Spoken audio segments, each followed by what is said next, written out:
حلیم کو دلیم بنا دیا کہ حلیم اللہ کا نام ہے تو اس کو حلیم نہیں کہنا چاہیے جو ہم کھاتے ہیں.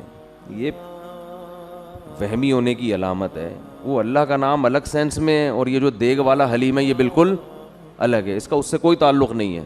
تو جو حلیم کھانے کی چیز ہے وہ حلیم ہی ہے, وہ دلیم نہیں ہے. یہ جو دیندار لوگ ہوتے ہیں نا, وہ بھی شیطان ان چیزوں میں لگاتا ہے نا, عمل سے ہٹا کے. عمل سے ہٹا کے کس میں لگا دے گا؟ ایک بات خوب یاد رکھو, ایسا ادب جس سے عمل ہی چھوٹ جائے وہ ادب شریعت میں مطلوب نہیں ہے.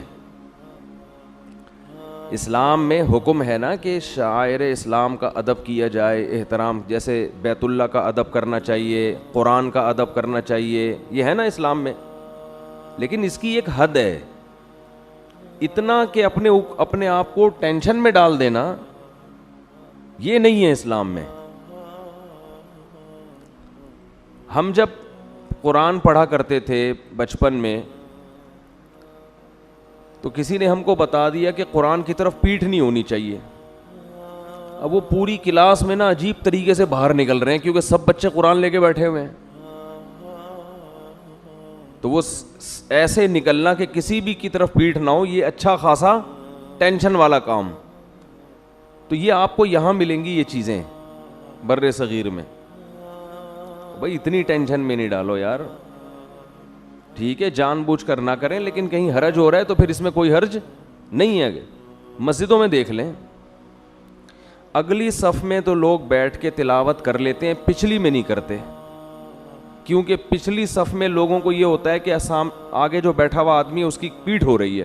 اس چکر میں پوری مسجد میں ہزاروں لوگ بھی ہوں وہ قرآن لے کر تلاوت نہیں کرتے. تو یہ اپنے کو خامخواہ میں ٹینشن میں ڈالا ہوا ہے. نارملی اس کا اہتمام کر لیں, کسی کے پیچھے نہ بیٹھیں, لیکن اگر بھائی رش ہے تو پھر مجبوری ہے, یہ بیٹھ جائیں قرآن پڑھیں. نہیں یار یہ میرا خیال ہے بات سمجھ, پھر اتنا زیادہ ذہن پہ اس کو مسلط نہ کریں. گھروں میں یہ ہوتا ہے کہ کوئی قرآن لے کے بیٹھا ہوا ہے فرش پہ, تو اب دوسرا کرسی پہ نہیں بیٹھے گا. اس سے کیا ہوتا ہے کہ نیچے بیٹھ کے کوئی پڑھ ہی نہیں سکتا قرآن. ہاں اتنا کر لیں کہ ایک بندہ نیچے بیٹھا ہوا ہے تو اوپر کوئی تخت پہ نہ بیٹھے, پاؤں اوپر کر کے, اتنا تھوڑا سا اہتمام کر لیں. لیکن کرسی پہ تو پاؤں نیچے ہی ہوتے ہیں نا, زمین پہ پاؤں ہوتے ہیں. تو ادب کو اتنا کریں جتنا افورڈ کر سکتے ہیں. سمجھ میں آ رہی ہے بات کہ نہیں آ رہی؟ میں بہت دفعہ بیان میں ایک بات کہہ دیتا ہوں کہ محمد صلی اللہ علیہ وسلم کو اللہ نے آخری نبی بنایا. ایک صاحب مولوی صاحب ہی تھے, ان کا فون آیا کہ یہ بے ادبی ہے. آپ بولیں سید الانبیاء, سرور کائنات, یا رسول اللہ بول دیں, یہ نام لینا بے ادبی ہے. میں نے کہا محمد کے ساتھ میں اتنا بڑا صلی اللہ علیہ وسلم لگا رہا ہوں تو اب بے ادبی کہاں سے ہو گئی؟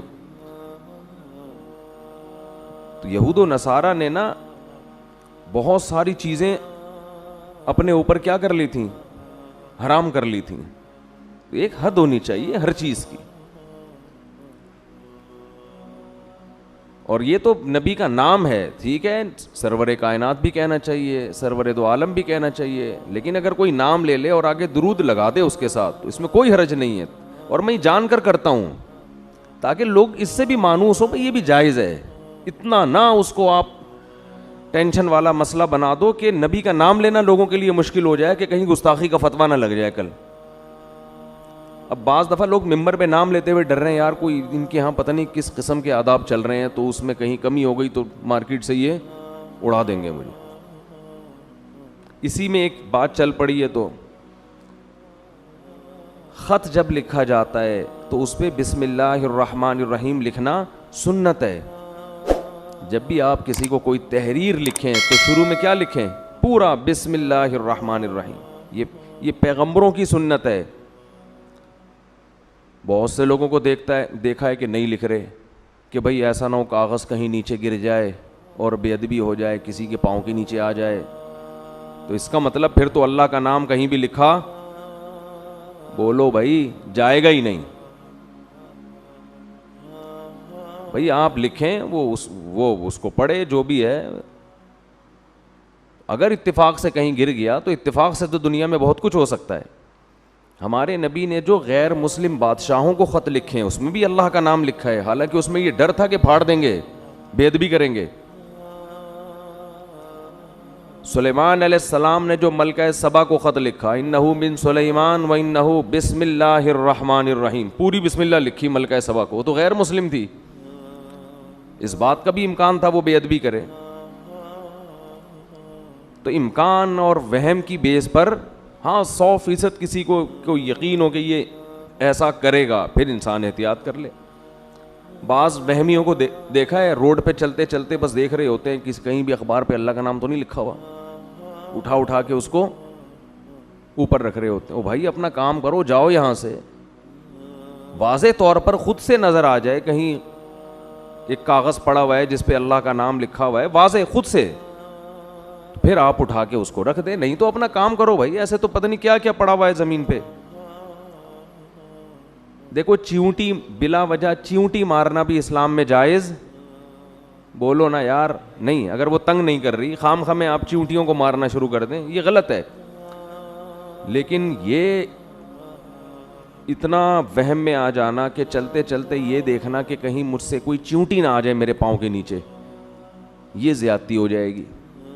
یہ کیا ہو جائے گی؟ بھائی جاؤ، جو چیونٹی آ گئی، مکوڑے آ گئے، خود سے آ رہے ہیں، آنے دو، ٹھیک ہے نا۔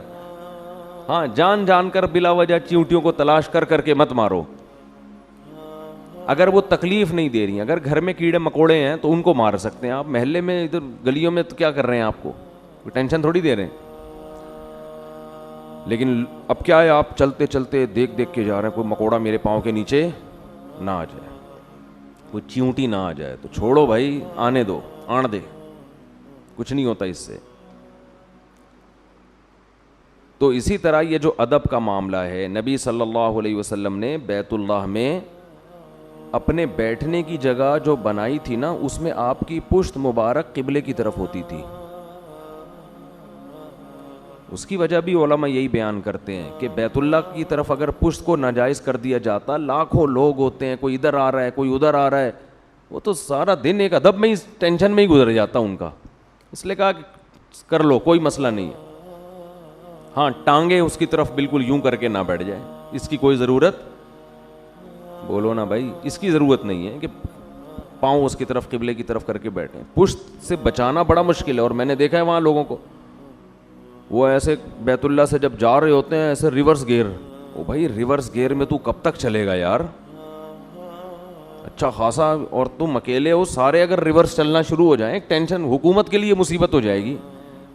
تو اتنا مسلط کر لیا ہے ان چیزوں کو، عمل میں زیرو، عمل میں کیا ہے؟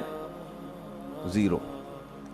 یہ ایسا ہی ہے جیسے ابا کے احترام میں سارا دن ہاتھ باندھ کے بیٹھا رہتا ہے، ابا کی طرف پشت نہ ہو جائے، اور آواز بھی آہستہ کہ ابا کی بے ادبی نہ ہو جائے، لیکن ابا جو کام کہتے ہیں وہ کرنے کے لیے تیار نہیں ہے، ایکسکیوز می اور تھینک یو میں ہی لگا رہتا ہے۔